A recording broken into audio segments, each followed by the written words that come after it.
Okay, well, I'm almost 15 minutes late, and sorry about that. Sometimes there's just technical problems that come up, and I have to figure them out. And I'm not a whiz bang at figuring them out, but here I am, and I did figure it out, and it's not even like really late, so just 15 minutes late. And here I am. I'm very excited to be here tonight and to be talking about chosen families, and it's a topic that I really enjoy creating and talking about and helping you to design and create your chosen family. And looking forward to tonight's conversation. This is our weekly wrap up and video report, and it's a report that I do every week on Monday evenings, sometime between 8 p.m. and 8:30 Pacific Coast time. And this week, I'm coming to you from my location in Seattle, Washington, where I'm here with my girlfriend, Chris. As I said last week, I will be. Last week, I said that I was going to be driving up from Ventura to Seattle. And so I got here on 1 a.m. Sunday morning. I left Ventura at 4 a.m. Saturday morning. And so it was a long drive, but during this whole COVID mess, I do not stay at hotels. I do not eat and go in and eat at restaurants. So I'll do a drive-through, and so there's just a lot of things that I'm very cautious about. I know that there's a lot of people that don't have the concern and don't take the level of caution that I do. I suppose that a lot of it has to do with my background as a biological warfare defense specialist in the Army many years ago. Talked a little bit about that before, but interestingly enough, I talk about energy in these videos and how your energy does attract other people to you that have similar energies as what you have. And I have talked with people over the last year, well, since March when COVID hit. I've talked to people that they're not on the same page as their partners are, and that makes it kind of rough. And when that happens, unfortunately for me, both my partner here in Seattle, Chris, and my partner in Ventura, Kat, they're both on the same page, and that's really quite a relief for me. So that way, if I am going to be traveling from Ventura to Seattle or Seattle to Ventura, I don't have to kind of social or to isolate myself when I get to one place from the other. That we really do feel that everybody is on the same page and keeping the same level of safety. And so I'm very excited to be here from Ventura. I'm here in Seattle now, and coming to you tonight live. We're going to talk about chosen families tonight. I'm also going to then be giving you my weekly update as to what's going on with the business situations and what have you. So I'm excited to be here. And so chosen families are also known as intentional families. And there's some, I guess, some differences in. We use the term chosen family, so I'll be getting into that and talking about that as well. I'm going to take and bite into this chocolate though, because as you know, when I do my weekly videos on Monday nights, I really enjoy just having a little bit of chocolate while I do my videos. And this is the chocolate that Chris and I made here in Seattle when I was here this summer. It is so good. We'll probably make a little more chocolate this time. I'm gonna be here for 3 weeks, a little over 3 weeks, and of course we got Christmas, which is the holidays, and Chris's birthday. Chris is a Christmas baby, and she was born on Christmas Day, and so that's why I'm really excited to be here in Seattle at this time to the holidays to be able to spend her birthday and also Christmas with her. And she loves Christmas. She's decorated the place so nicely. It was really nice. When I got in on Monday morning at 1 a.m., I was just so tired at that point. I'd only slept about 4 hours at the most, maybe 3 hours even, before leaving Ventura at 4 a.m. on Saturday morning. And so by the time I got into here at 1 a.m. on Sunday morning, I was just so tired that I didn't even notice the place decorated. I just kind of came in and dropped my stuff, and she was waiting up for me. So I said hello to her, and then we headed off to bed. But the next morning I got up, and that was the first thing I noticed, was how nicely decorated it was. And she and her two kids, she's got a daughter, and it's in her late 20s, about 28 years old, 29 years old. And she has a young son that's about 16 years old. And so they did a nice job decorating, and I really enjoy that, appreciate it. I've been enjoying a little bit of Christmas music as well. So I hope you're enjoying doing some things for you to enjoy the holidays with. And so let's go ahead and kind of get started. And as I mentioned, then the idea of intentional families and chosen families, sometimes those terms are used interchangeably. And last week we talked about the tribes and the system, that the structure that we are developing at Non-Monogamous Lifestyles Association. We're developing the structure where people will be able to take and be part of an ECNM. That's an ethical and consensual non-monogamous tribe. And that would be, if you're single, you can belong to a tribe. If you're a couple, you can belong to a tribe. If you're a moresome, that'd be, triads that are 3 people in a relationship, quads that are 4 people in a relationship, or moresomes, that you can all belong to a tribe as well. And so then we talked about that last week then, and how we are at Non-Monogamous Lifestyles Association, we're really working to create the structure of tribes, and I think the time is really right for this, and it's even been accelerated with COVID, because a lot of people have found themselves that would just be like to be having more sex with more people more often. And that's been our battle cry here for a couple of years now, is that we really take and want to help you to create a life that you love the most, having more sex with more people more often. But then, of course, then there's things like pandemics that come along, and I hear from a number of my single friends that it's been really tough for them, because they're not having normally just being single can be sometimes difficult to be able to enjoy having a fulfilling sex life that gives you an abundance of satisfaction and pleasure. But with COVID-19, they are telling me that it's just about like being in a desert out there. And I can only imagine. I really can only imagine. And particularly, I mean, I also talk to people that, to be honest with you, I just personally think that they're being foolish. Had a conversation last week with a person that he just doesn't understand. There's he's trying to promote 2 events, parties that he's throwing, swingers parties. And, and he puts out a list of all the places where you can go get screened and get a free COVID test, and he still just doesn't get it, what the risk is to people that he is putting out there. And so we're just at a total disagreement, he and I. And so there are the people that, that are continuing to party on. And,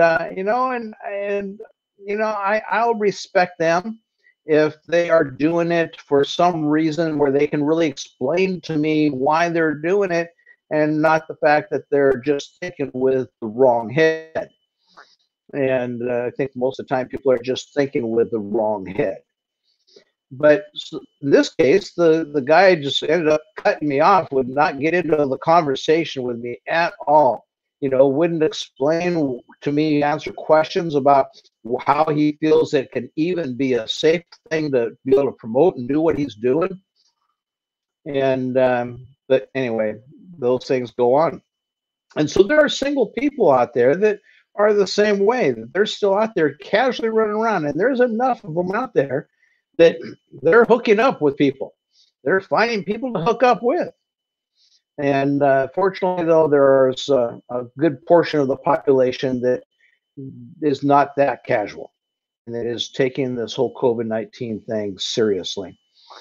And so, that's the thing within that, like those people that are taking it seriously, I hear from them weekly.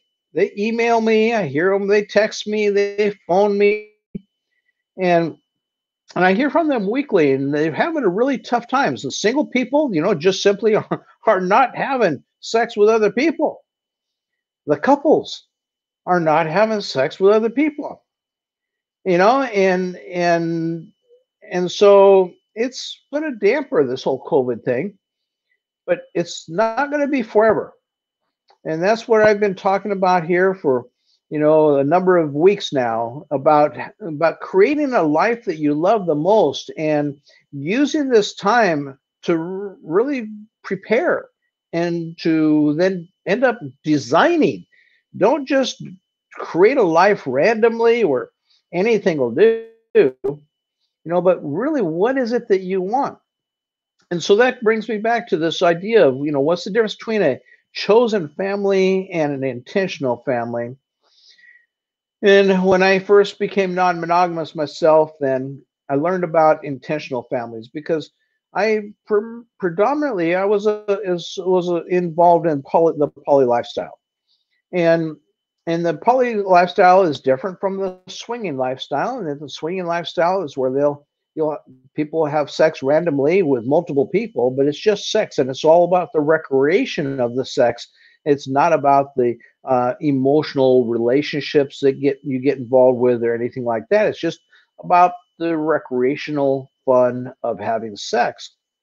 In fact, went to a swingers party years ago, and one of the things before they let you come to their party, that they make sure that you have a full understanding. I mean, they get on the phone, they interview you, and make sure you have a full understanding of the rules. And they stress that if you come with someone to our party, you're leaving home with the same person. You do not go home with someone else. And that's not what our parties are about. You go home with the person that you come to the party with. And so some, swingers have some real strict guidelines with that because, yeah, it's just for recreational sex. It has really nothing to do with emotions and making real connections with people. And so they don't even have a term for creating families because the family unit is the husband and wife or the couple. And that's the whole focus. And then they go out and have fun having sex with friends. And so that's where they would fit into a tribal situation. And a tribe is, as we discussed last week, a tribe is the friends and lovers that you have in your life that don't live with you. And so that's where that you can have an extended tribe of people that you're having sex with, that are, some of them are friends and some of them are lovers, and they can be, an occasional, sex partner, and maybe just even once in a while a stranger, and that you meet someone, have sex, and then you say, hey, let's do this again. This is a lot of fun, and things of that nature, and then they can become part of your tribe if it becomes an ongoing sexual situation. I like to call them ongoing sexual relationships, but I don't know, for some reason, people kind of shy away from that word. That people, oh no, we're not in a relationship. We don't have a relationship. I'm sorry, I have a relationship with my barber. Well, before COVID-19, I had gone to the same barber for like 10 years. She knows me by name, and she knows I live here in Burien, where she is, and she knows that I in Washington State, and she knows that I live in Ventura, California, and so we'd have conversations, as to where I've been and what I've been up to and all this kind of stuff, and that's yes, I'm not having sex with my barber, but it's a relationship. You have a relationship with a lot of people in your life.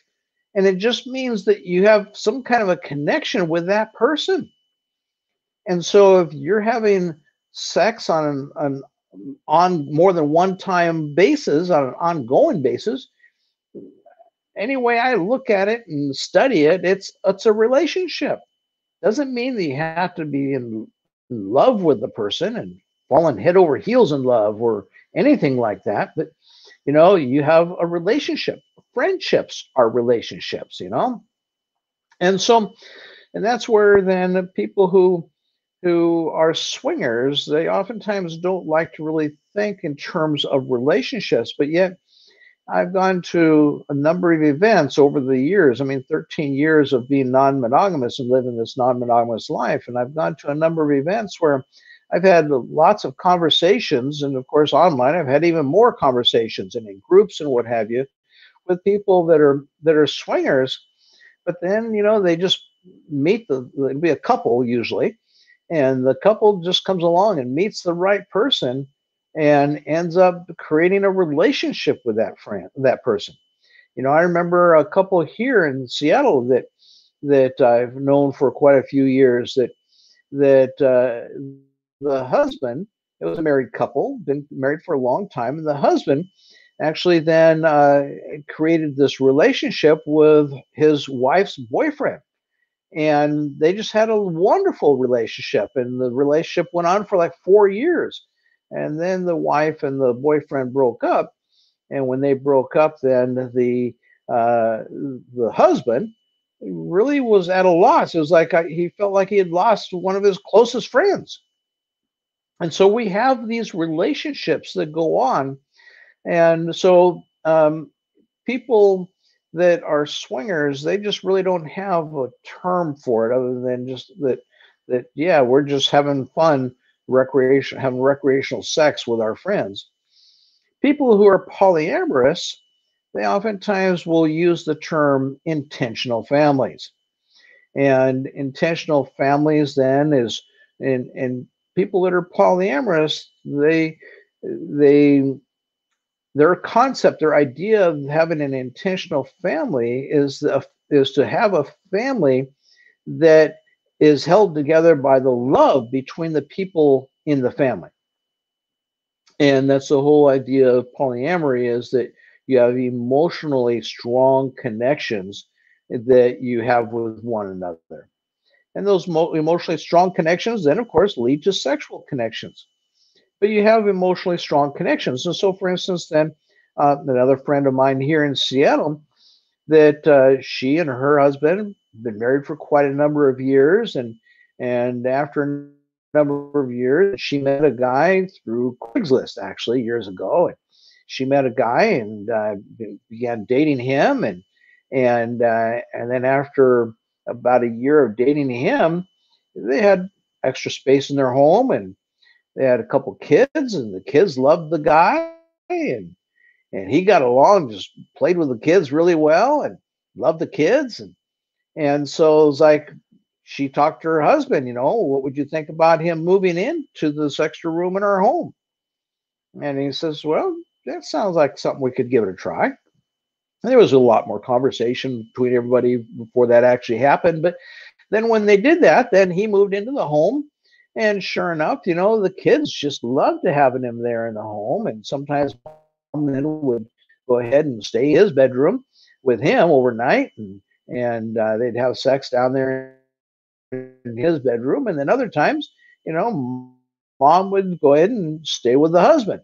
Now, the husband, well, he's ethically and consensually non-monogamous as well, so he has relationships with other women, and some of those relationships were kind of very casual in nature, and that he's would be a swinger, and other relationships were more poly in nature, that he would have very strong emotional connections with the women, and so in that situation, though, is there were three adults then living in one household. Now the two men were both very straight, and so they didn't play with each other, and they didn't even all have threesomes together because the guys felt kind of weird about that, and so they kept it all separate, and then the wife and girlfriend, the woman involved, and she would decide then that somehow they figured it all out who then she was going to sleep with, and And so, but that they became a family.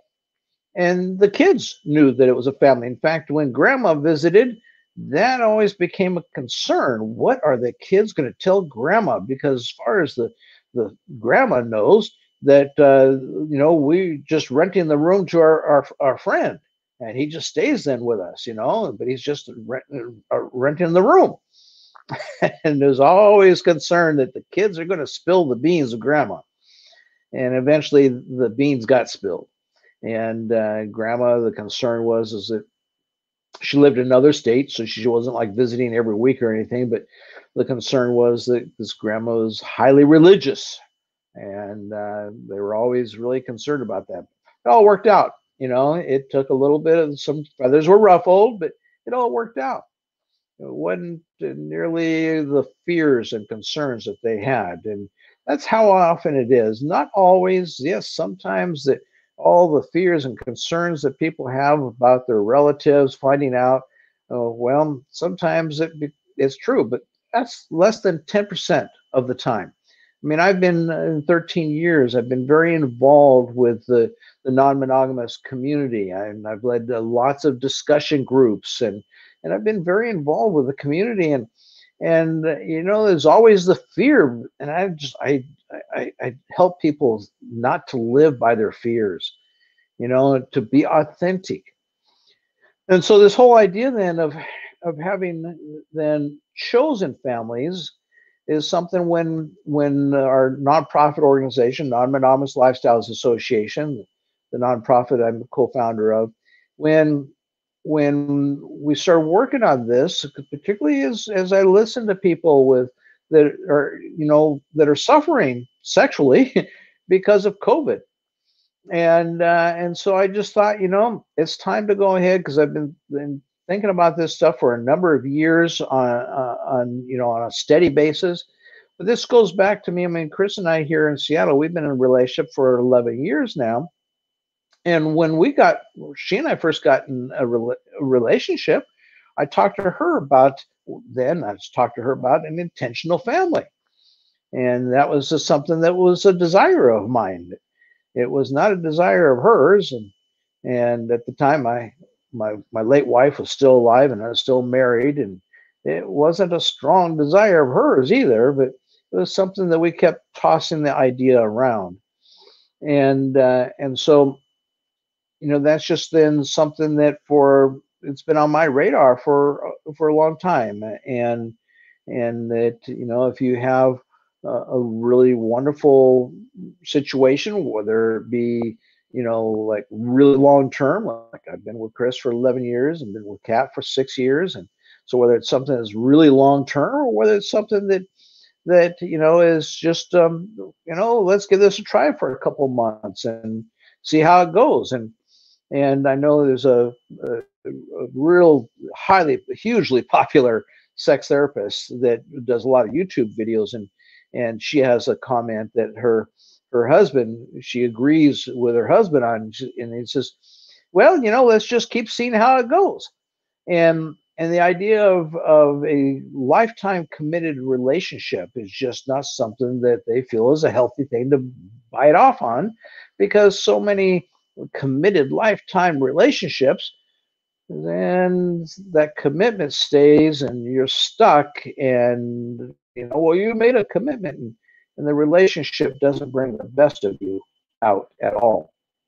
In fact, it brings the worst out in people oftentimes, and it keeps people from growing in their life. And so the idea then with the chosen families that I decided through and creating this structure through Non-Monogamous Lifestyles Association, that we're going to create the structure and we're going to call it chosen families. And at the time, I like the term because I've kind of always thought about the idea that a chosen family is a family of people that you get to choose. Like a Cat was adopted. Okay, but she didn't choose her family. Her family was her blood family or her adopted family. It was chosen for her. She has a brother that was also adopted, and that was chosen for her. And she loves her family, but again, that's a chosen. That's a different kind of family, but it wasn't something where she was chosen. It's not a blood family, but she didn't choose it herself. And so that's what really the idea of a chosen family is, that a chosen family is a family where the adults in the family are people that you choose to be in a relationship with. And I suppose that could be a chosen family of people that you have platonic relationships, and that I've been seeing post online about people building chosen families that sex has no part of it at all, but it's just that they find that they come together as friends, particularly around the holidays and stuff like that. That they come together as friends because it's their chosen family. It's a chosen family of friends. And then they end up, a lot of times, these groups of friends end up living together, but again, they don't have sex together. And so that's not the kind of structure that we're talking about here, and that our association, Non-Monogamous Lifestyles Association, really wants to create this structure in a way that gives you the opportunity to have an abundance of sex in your life. So you have more sex with more people more often, and that's our focus. And so we kind of weighed that all out between the difference between the intentional families and chosen families, and we really like the term chosen families because and you can take it and call it an intentional chosen family, because there are people that you intend to be with. You don't have to be in love with them. They can be just friends, people that you just really have a good time and enjoy spending time together with. And like any family, yes, there can be the times that aren't so good as well. The times where people's feelings are hurt, the times where there are disagreements, the times when, you know, things about chores aren't getting done, and all kinds of things that come up in real life families will come up in chosen families as well. And you see, I think that in the United States, that we have been so prosperous, and the with the prosperity we have really taken on a situation where the ideal has been to go out and get the house with the white picket fence and out of the city, out in the suburbs, and every couple then has their own house, and it's either just the couple or it's the couple and the kids, and they all have their own house. And it's the ethnic people here in the United States that they live multiple generations. And down in California, I know that in March and April and May there was a real problem, because there's a lot of Hispanic people down there, as there are here in Washington as well, but I was in California during this time, so that's where I heard about it. But one of the real problems was the Hispanic people, that they were in jobs and what have you, where they really needed that income. They needed to go out and be working and what have you. But then somebody and their income tends to be a little on the lower side of the income scale. And so instead of just a couple living out in the suburbs, enjoying their house with their kids and what have you would have family units that would come together, that would be 3, 4, and 5 couples with their kids all living in one house. And so you had anywhere from 12 to 25 people then that was living in a 3-bedroom house, because you'd have 3 couples and you'd have their kids living in that in the same bedroom, because that's how they financially got by.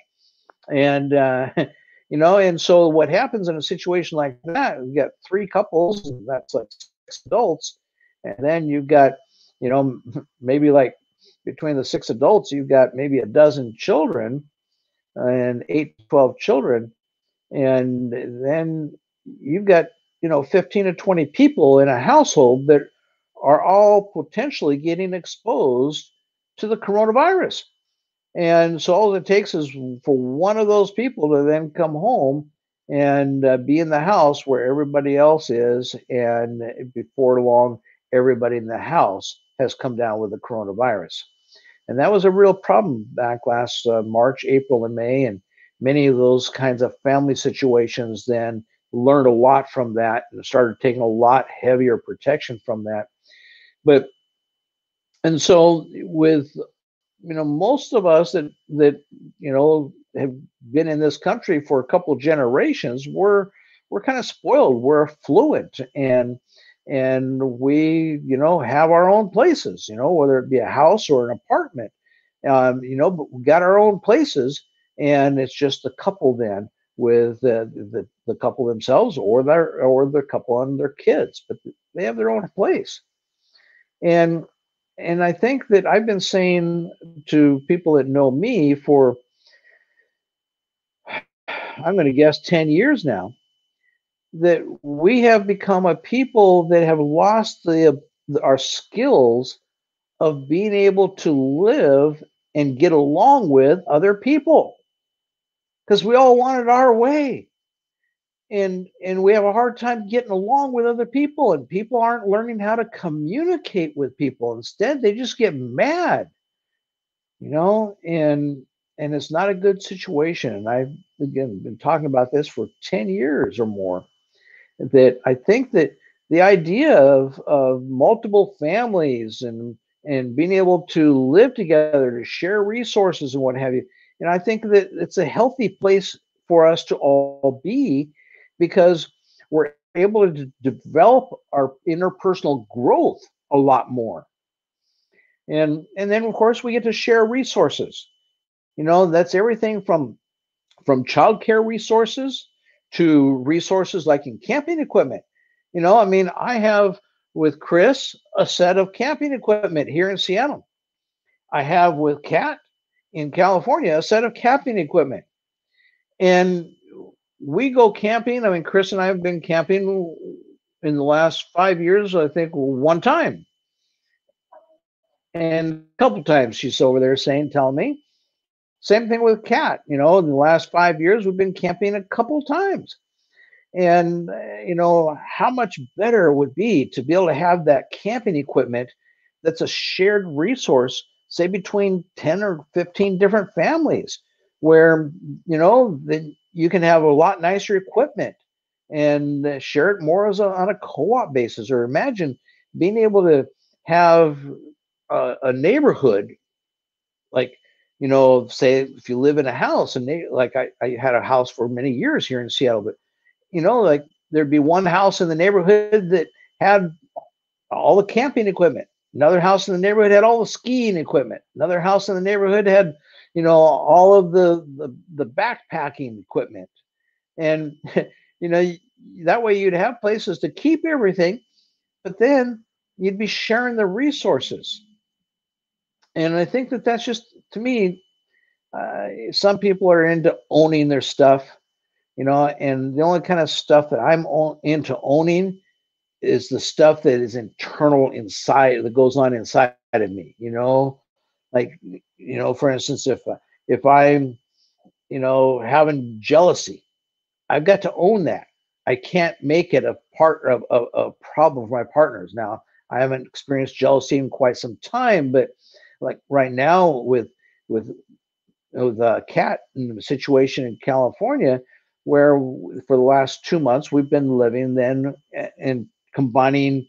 We all moved into an apartment, me and Kat, and then Kat's adult daughter, 20-year-old daughter, and so we're all then living together in an apartment. And so we're all kind of sorting that out, and I'm having some issues with that. And so it's kind of like, okay, I have to ask myself, what is my opportunity in this?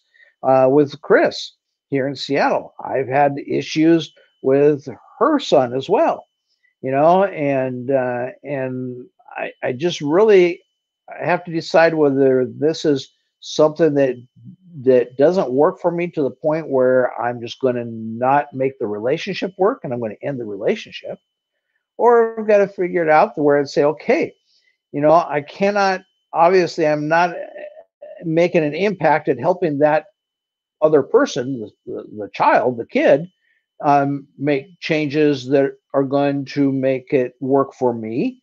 And so they're not going to change and they're not going to do anything different. And so if they're not going to change and do anything different to make it so it's at least palatable for me, then what's my opportunity in this situation? And so that's where then, like, we come to agreements. Like, one of the situations with Kat's daughter is she doesn't do any cleaning.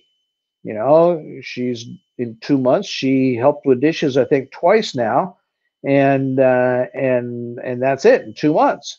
And she goes and does cooking and stuff for herself in the kitchen, and she doesn't clean up afterwards.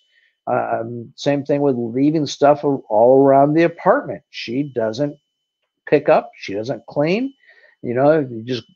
She opens the door to her room, and you just glance in there, and I don't know how she can walk in there. She's got stuff all over the floor, and so I just don't know how someone lives like that. To be honest with you, and so and then I'm particularly snooty, I guess is the word for it, about the cleanliness in bathrooms and kitchens. And I don't want bacteria in my bathroom and kitchen to be growing and populating the place. I want the bacteria to be killed and for the bacteria to be disappearing, not to be growing and populating. And so I'm rather picky with bathrooms and kitchens. A certain amount of clutter, I can deal with that. But when it comes to the bacteria and germs and stuff in kitchens and bathrooms, I get a little creeped out about that. But so that's where I have to then ask myself, what is my response to be? You see, because there's an event, there's a formula. Like, I'm working on my certification to become a magnetic mind coach, and everything comes to us as an event, whether it be something we hear birds chirping, and that's an event. Whether it be something we see, and we see a pretty girl or a handsome guy, and that's an event. Whether it be something that we hear, or something we smell, like somebody over there smoking a cigarette and the smoke is blowing my way. I don't like that. And so these are all events.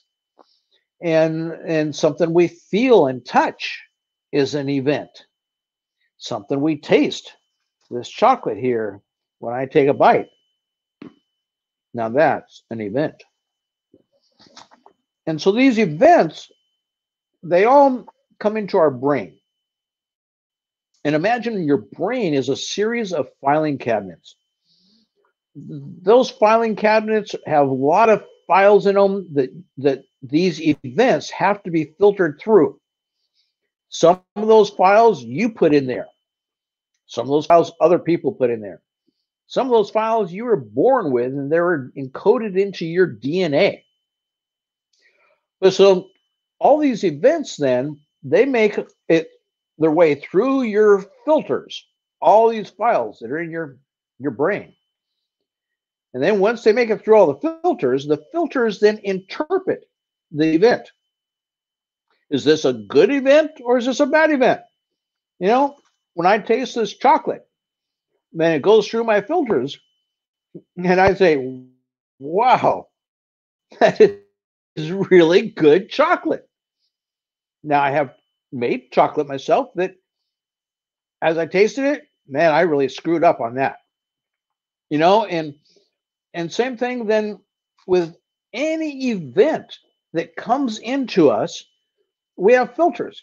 Sometimes an event will come into us, and there'll be someone, like I imagine that Chris and Kat both, when I sit down to a plate of pan-fried oysters, they look at me, they say, how can he like those things? And pan-fried oysters has been part of my upbringing with my grandma. We used to go down the Hood Canal here in Washington State and get oysters off the beach and just open them up and eat them raw. And then sometimes, then we'd take and get a whole bucket of them. We'd take and put them on the barbecue, and then have some butter and lemon juice and eat them that way. And they're a little cooked and but still kind of slimy in the middle of them, you know. And but and I just, my grandma, we'd have an oyster feast about once every 2 months, you know, where she'd fry up a big batch of oysters for the night for dinner. And so I just grew up where that's, to me, that's just I mean, that is a celebration when you've got a big pan of fried oysters. And and yet both Chris and Kat, they look at that and they go, "Oh my God, just please don't kiss me when you're done eating those," you know. But so we all have different filters. Their filters are obviously wrong, right? And so we all have different filters. Now, so the event goes into our file cabinet and shuffles through all those filters, and then it gets interpreted, you know, different ways. It's interpreted. Good interpretations, bad interpretations. You know, Chris and Kat, they interpret oysters as, oh, those aren't good. I interpret it as a celebration. I mean, yum, these are so good. I remember, this is going back now about 6 years ago. Had somebody that I'm on. I still had my house then, and I was on couch surfing, a website where people can, you know, come and ask for to stay with me. And this guy was coming in from Sweden, and he was going to be here for about 2 weeks on business. The company that he actually was doing, he was a consultant coming in to do some work for, is a big biotech firm. They had an apartment. He's comes in. He's been in Seattle doing work for this company before, and they had an apartment that's right on the water. They would put people up in then when they come and do work like this. And right on the Puget Sound on the water, beautiful place. But there he is all by himself. And so he, after the first time doing that, he says, "Ah, I'm here in America. This is a great place to come to. I want to get to know the American people. And so I want a more of a social experience." And that's what couch surfing is all about. And so he looked over my profile. I talked about being ethically and consensually non-monogamous and lots of information in there. And he says, "This guy sounds really interesting. He's fascinating. Let me go and see if he'll let me stay with him." And so sure enough, I asked me to stay, and I said, "Sure, come on over, you know, come and stay." And I guess he wasn't 2 weeks; he was here about a week. And so the first night, I have a little local market that I go to, and I asked him if he wanted to go off to the market with me, and so he said, "Oh yeah, yeah, yeah." But it's not a grocery store. This is an ethnic market, and it's really quite an interesting place. It's called Wayne's World, you know. Very interesting place. Why they call it Wayne's World when it's very ethnic market and very ethnic people that own it, I have no idea. But so anyway, we go in there, and he saw they had oysters in the shell. You can buy them in the shell, and he says, "Hey, can we get some of these?" And I said, "Sure." And so I think we got 2 dozen that night, and we then took them home, and he says, you know what to do with these? I don't get oysters in Sweden. You know how to prepare these?" And I says, "Oh, well, just for this many, we'll just put them in a pan, put them in the oven, put them and broil them, and put them under the broiler, and we'll broil them, and then we'll make up some lemon butter, and we'll dip them in the lemon butter and eat them." Now he noticed that when we got those, that because they're in a tank, and they had a sign up there that says if you want to get a whole bushel, now a bushel is 5 dozen, that's 60 oysters. That they had a special going on where you could get a whole bushel for $35. And so we went through that 2 dozen oysters that evening then, and after that he says to me, he says, "Hey, if I give you the money, would you go tomorrow back to the market and get a bushel for us?" And so I said, "Sure." And so I went the next day and got 5 dozen oysters. It's 60 oysters. And we devoured those things in one night. Next day, he says, I want you to go back and get another bushel. And so I went back and got another bushel. And sure enough, we sat down that night and we devoured another 60 oysters between the two of us. And then the next day he says, yeah, I'm going to be having to go home in 2 days. So let's do this one more time, one more bushel. And so that bushel lasted us 2 nights. And we did not get them all done in one sitting, but they lasted us 2 nights. But so yeah, we went through 180 plus the original 2 dozen. That's 24, 204 oysters in what, 5 nighs, between the two of us, and so we had a really great time. But you see, so these things that come, the events come through these filters in our mind, and when that happens, then we interpret them. And they become where we interpret them to be good or we interpret them to be bad. And so then, however they're interpreted, the event ends up getting interpreted. And two people can have exactly the same event and interpret it totally different. A dog barking is a good example. One person hearing a dog bark, for them, it's a happy occasion. Hey, I love dogs. Another person is terribly afraid because the fears in their mind, says, oh, I gotta run. And so once then that the event gets interpreted, then the next thing that happens is that we have a combination of our physiological chemicals within our body that gets mixed with that event. And so in the case of the girl that is afraid of dogs, then her chemicals are of nervousness and fear and all these kinds of chemicals that go on. She's afraid that dog is going to come too close to her. Now, someone who loves dogs, the other person, they're like, woo, I love dogs, and they're happy. And so that's where the same event can be interpreted to many different ways. But then it gets mixed with all those chemicals, and what comes out, the outcome that happens, the outcome is going to give us the results. In that case of the dog, one gal, she may want to run. Another gal, she may want to just stay where she is and see what kind of dog's coming by, And so, but the outcome is 2 different things. And so we have the event, and then it goes through all the filters and everything. And then the one other element, then, like I said, you got your filters, your file cabinets, and then you got the chemicals. And then the last thing is, as a human being, you have your choice. And you have your choice. That girl is afraid of the dogs. She has a choice of continuing to always live her life in fear of dogs or of making a change. And same thing with someone, that doesn't like oysters.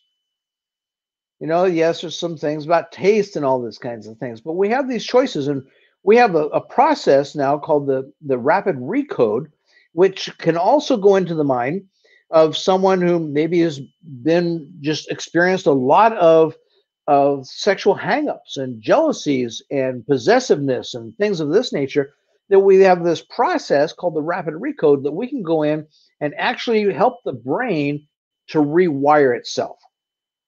And we go into that filter cabinet, and those chemicals, and we totally rewire the brain. And so the idea then of us as live in a chosen family, and the fact that some people would say, well, I don't like the idea of living with other people. We have lost that skill, that talent of living in a family situation. And I think that we need to start to develop those skills again. And as we do, and you create these, what I call chosen families. And a chosen family are your friends and your lovers and partners that you have sex with that live under one roof. And that's the difference between a chosen family and a tribe. Your tribe is people who don't live with you.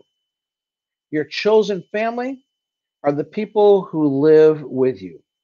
And they may live with you this year or this month, and they may not next month, and so there's some fluidity in that. But the idea, like for instance, I'm right now with Chris in Seattle, and I live with Chris. And next month, I'll be back in Ventura living with Kat. And so that's where you don't have to be living all the time with one person or with a family of people. You can have some fluidity, particularly now with remote workers. So many more people are able to work remotely now that have never been able to do that before. And with remote workers, can you imagine a situation then being ethically and consensually non-monogamous where you don't have to be concerned with COVID? And so that we have this structure that we create where there's this network of tribes, and the tribes, if you have a part of a chosen family, the chosen families make up tribes. Individuals and chosen families are what makes up tribes. And and so then you got these chosen families that are part of a tribe, and maybe you're part of that tribe, and you find that you're a remote worker, and there's two or three different chosen family units that you want to be a part of, and you could do that. Even if you're a married couple, why is a married couple? Why can't you choose to spend a month with this chosen family and then go back and spend time with your family, your spouse and your kids? Doesn't mean you're abandoning them. It just means that you are creating options and in your life that increase the satisfaction and pleasure that you have for your life. Or, I talked about a month, but how about a situation where you belong to more than one chosen family and you spend, a week here and there floating around? Now that we have the ability to work remotely, as many people do, there's no reason that you have to stay put in the same location. And I learned this years ago well, 6 years ago, in fact, when I got my relationship with Kat. And at that time, I spent half my time then with Chris, and I spent half my time with Kat. And they lived in two different cities, suburbs of Seattle, but they were a little more than an hour apart. And so I learned to kind of live out of a backpack, because I spent 3 days with Chris and I spent 3 days with Kat, and back and forth I went. And I lived out of a backpack because I was able to do my work online. And so, so we have a lot more options and opportunities now. And as we start to move out of COVID, which I don't know when that's going to be, I'm hearing and reading about the drug approval processes and so forth, and it sounds like that in 6 months next year, into by July, that it could be that we're seeing a whole new world out there because of people now starting to live post COVID. And it could be that it'll start coming to an end as early as July of next year. And I'd be very excited if that happens. I'm not counting on that. I'm actually counting on next year being just like what I've experienced here since March of this year. And then if that changes and shows that starting in July that things start to open up and free up, then I'd be excited about that. But I'm not planning on that. And just a bonus if it happens. And so, but what are you doing right now to create the life that would give you the most satisfaction and the most pleasure in your life? And so this idea of having to be part of a chosen family or multiple chosen families, that's something that you could create. And so just be giving that some thought. And I've kind of gone on a long time on this now, but I'm going to switch over to my document that I have on this, because I want to talk a little more about this. But let me just switch over to my screen now.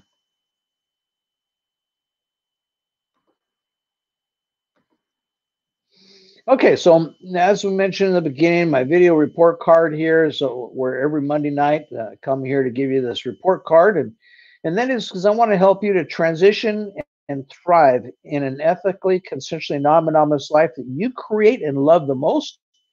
And that's what I have been doing for since I became non-monogamous 13 years ago. I've been continually then creating a life that I continue to love more and more and more. And it's for me a life where I have more sex with more people more often. And certainly when the whole thing with COVID lifts up, then that'll even be something I'll enjoy more of as well. And so, but yeah, having more sex with more people more often, that means that if you're really kind of like I am, that right now you're just kind of holding things up and not going out and having sex with a lot of people, but then you can still be making connections with people, and so that when things are right and the time's right, then you can be having more sex with more people more often. And part of this is to help you to create a magnetic elf life. That's an easy, a liberated, and fun life. And that is a life that gives you more satisfaction and more pleasure. And there's a self test that I talk about every week.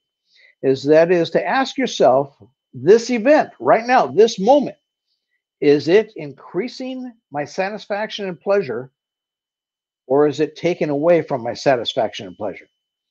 And that was what I was asking myself then last week with the situations going on with Kat's daughter. And I told Kat, this is not increasing my satisfaction and pleasure. So then we talked about, okay, what is the opportunity in this, and what does that mean? I had lots of opportunities, and it opened up the windows of opportunities so that you can take then some action that is going to then increase your satisfaction and pleasure. Now, we can't always just live for the moment, and sometimes we just have to do things that aren't a lot of fun. Like there was a number of years, for a couple of years going on a row, where I was just doing work on my house and then my other house, and to get them all sold and all this kind of stuff. And it wasn't stuff that I just was loving doing, but I knew that I was going to love the outcome and to be done and rid of my property, and where I had so much yard work every year, and I had so much maintenance and repair on homes, and I was just looking forward to the day when I would be done with all that. And I didn't have the money just to be able to write a check and hire someone to do everything, so it meant that I had to do it myself. And so it did not increase my satisfaction and pleasure in the moment, but I knew it was going to put me on the path and help me to flow in the direction of having a lot more satisfaction and pleasure. And so sometimes those are how things enter in our life as well. And that's exactly what we're going through now. I'm going through went through with Chris and her son, and going through Kat and her daughter. And so then uh, let me use my arrow key instead of, or my cursor here. We go. There we go. And so actually, you can take a look at this if you want, but this is something I'm just working on. I didn't get time to finish it for tonight, but I'll be bringing that back in the future.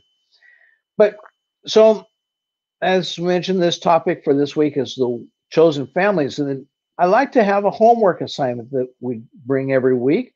And the homework assignment for tonight is for you to sit down and design and write out what your chosen family would look like in 12 months from now. If COVID is gone, will you still continue to just live as you are? But ask yourself, what would give me more satisfaction and pleasure than my chosen family situation as it is now? Maybe you're single, or maybe you're part of a couple, and maybe you've got a part of a family where you got kids, or even where you've got a parent living with you, or you're living with a parent. Whatever your situation is right now, just ask yourself, what would it look like 12 months from now if COVID is gone and I'm able to really create the chosen family that I would love to have? What would that look like? You see, and even if you're not living a non-ethically and consensually non-monogamous life, I know people contact me every once in a while. Every month, I get someone new contacting me that that they're either a woman or a man, and they're not being ethical and consensual, but they're being non-monogamous, but they're cheating. And I don't judge that, and they would really rather create something where they're not cheating. And so, even if you're in that situation, then, what would your chosen family look like? Now, I want to say, in designing this and writing this out, notice I am not asking you to say who would be in your chosen family. You see, because sometimes we have to be open for the energy of the universe to work in our lives to bring to us the life that we love the most. And that means that sometimes we go through change for that to happen. When my wife divorced me, it was a time in my life for a couple of months where, because it really caught me by surprise, and like I was depressed for a couple of months. But then I started realizing, well, wait a minute, it's time for me to design the life that I would love to have, and here's my opportunity. What would I change that would be different than what I've experienced? And so I've been creating that life ever since. And my wife and I lived a ethically and consensually non-monogamous life. And she went on to then live with her boyfriend. And I went on to expand where I wasn't even in a relationship at that time with Kat. Didn't even really have any intentions or interest in a relationship with Kat. I had my relationship with Chris at that time. But then, what could this look like then? And what that could look like then was giving me new opportunities.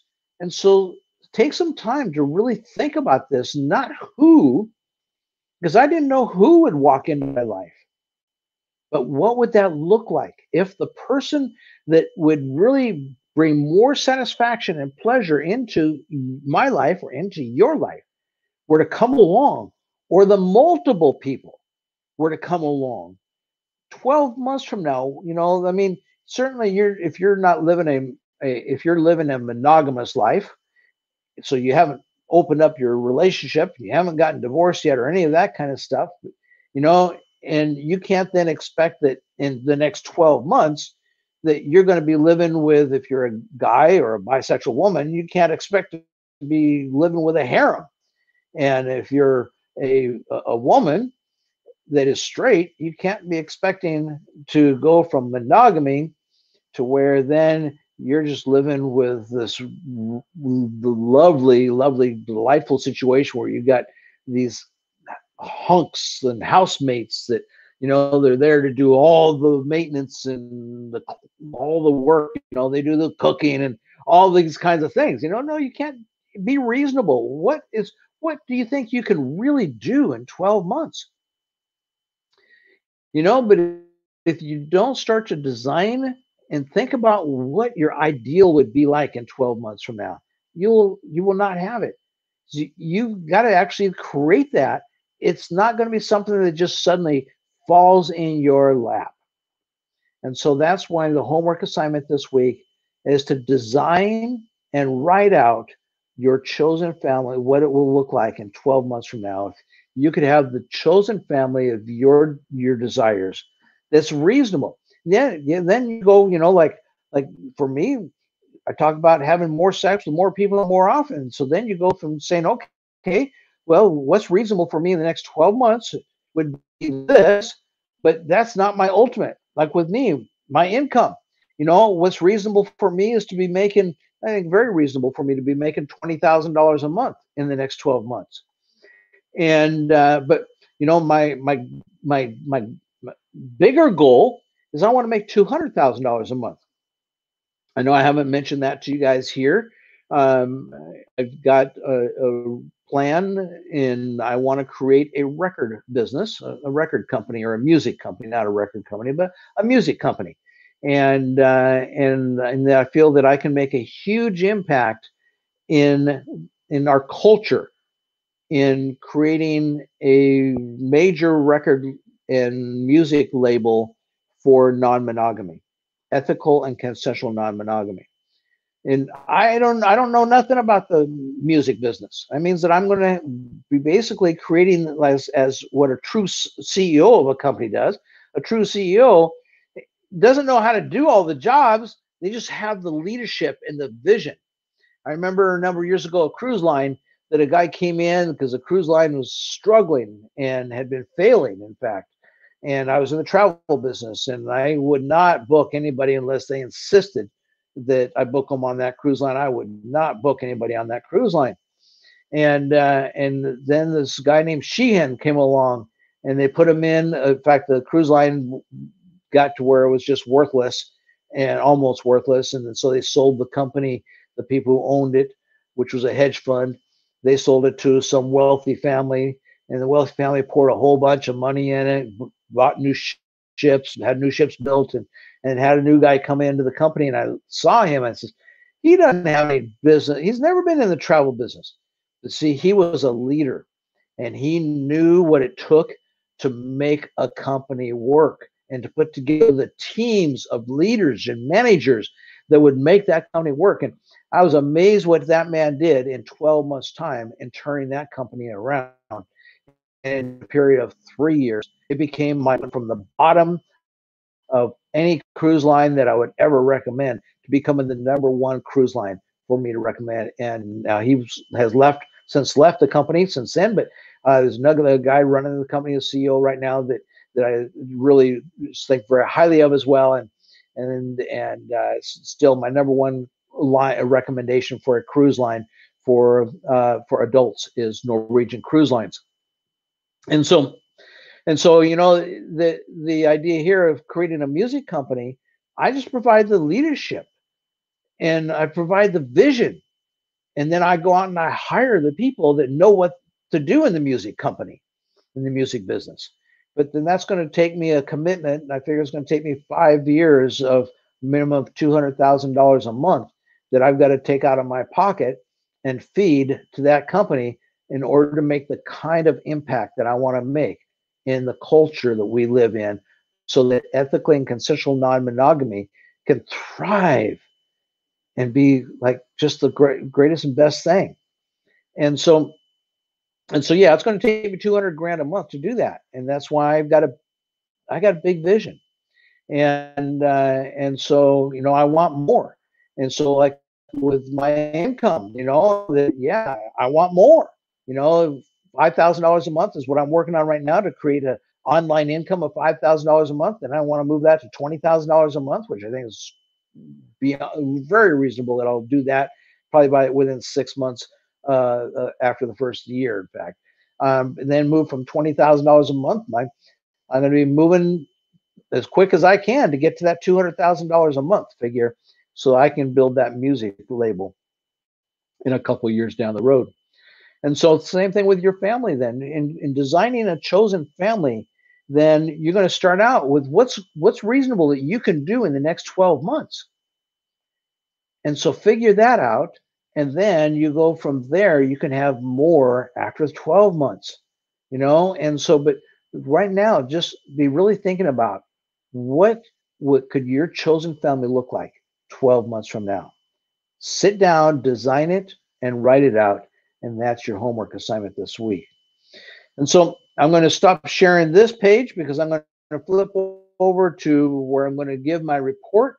And then we're going to wrap this up. I know I'm getting to be a little long here. And so we want to get this wrapped up here pretty quick. And so we're going to take and go to another page here.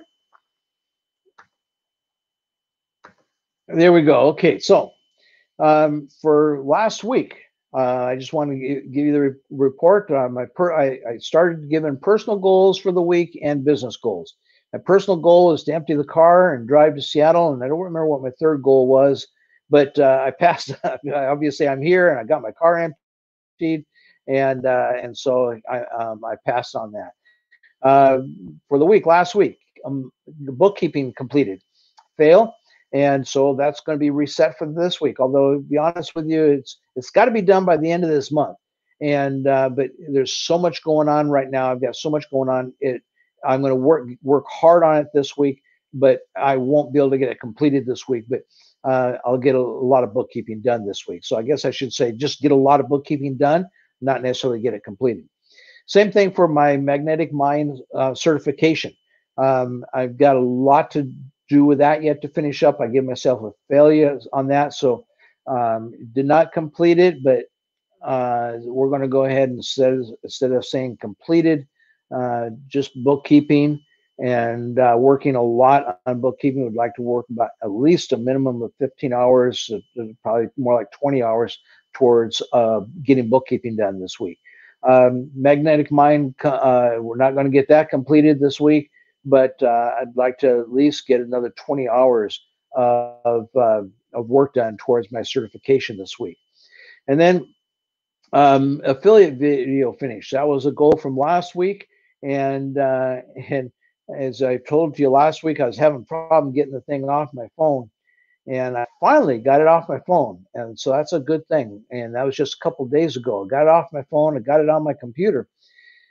And I've been using a video editing software called Camtasia. And they're known to have, can have issues where the voice and the video just gets out of sync. It's an editing issue with the software. And but I've kind of stuck with the software because it's what I've learned to use, and I hate to spend the time then to learn how to use a different software. But that's what I'm going to do this week, is I'm going to learn to use a different software. I'll try to fit that in, that as a process. I'm going to learn to use a different software so that I can get my video edited, my affiliate video. And I don't know that I'll get it edited this week. It's not top of my first priority. The other, magnetic mind and my bookkeeping, is more of my goal this week. But I am going to work on learning the new software that I have, and I've had it for over a year. And so I'm going to learn that software on that video editor. It's not just a video editor; it does a lot of other things. But I'm going to learn how to use that software and in editing this video. It's time to get that done. And so here again, then that's where, things come along like this. And I ask myself, well, am I going to just really try to get frustrated with this? What is my opportunity here? And for me, my opportunity was just go ahead and bite the bullet, realize that it's going to take me a little longer to get these things done, but then learn the new software. It'll be so much better in the long run. And so that's how I'm approaching this. And I hope then that you'll be learning from my challenges and challenges that you have in creating a life where you're having more sex with more people more often. Then I want you to take, and because you're going to have some struggles along the way, you're going to have some challenges. And so just learn from my lessons, though, and then ask yourself the same things that I asked myself. What is my opportunity in this? And am I going to stay in a place of positive energy, or am I going to start getting negative and all that kind of stuff? It's very important that you sort those out, because if you get again, this is where an event comes into us, and the outcome, you can't really control the event, you see, but you can control the outcome by how you respond. And you get to choose your response. And when you choose how you respond, you can change the outcome of the event. And you can take and respond in a way then that outcome becomes a positive event, or the outcome can be a negative, terrible, awful event. It's the worst thing that ever happened, And that's when COVID came and hit in March. I mean, it came on like, thunder, it just really roared in very fast. And I had a lot of travel plans for last year, and a lot of conferences and conventions and all kinds of different things that I had on my schedule. But, when it came in, I just said, okay, I can be all upset and negative. In fact is, I was a week from heading to the Philippines, and my airplane ticket got canceled. I've been looking forward to scheduling and working on that trip for 2 years, and my airline ticket got canceled. And so then, okay, well, what is my opportunity here? And I've had a great year because of my response is creating my outcome now. I was then thinking that maybe that in 2021 I'd be looking at an income, of maybe $10,000 a month. But now I know that $20,000 is within sight because of the things that I have done here. And I come here week after week. And so, that yes, I'm not at the $5,000 point yet a month, but just like when my wife and I took 2 years to transition our monogamous marriage into my living an ethically and consensually non-monogamous life. And once that happened, it was like the gates were open. And it took me about a month to basically meet a person that I wanted to enjoy and have sex with. And so I did that, and I've been enjoying a lovely time having sex with multiple partners ever since. And I mean, I can't remember in that period in the last 13 years, I can't remember a period of 4 months that has gone by where I haven't had sex with multiple partners or multiple. Maybe it'd be where, it's just like there's been times where I've just in a relationship with Chris, but then I'd go off to a swingers party and enjoy a nice time at a swingers party, and so various things. But I can't remember a 4 month period of time where I haven't had multiple partners. Of course, now, even during COVID, I'm in relationship with two lovely women in my life, and that really is a lovely thing. And so I hope that you can create the kind of life that you want to create for yourself. And I hope then that will be including having a chosen family and being part of an ECNM tribe as well, so that you can have a sexual experience that gives you an abundance of sexual experiences with more sex with more people more often. And so we'll see you back next week. I went really late tonight, and so hopefully we'll be doing a little more I'll be starting on time next week, maybe closer to 8 o'clock next week, and then also be not only starting on time, but be keeping it down under an hour in length. So look forward to seeing you back next week. Thanks for being here with me tonight. Have a great week. Goodbye now.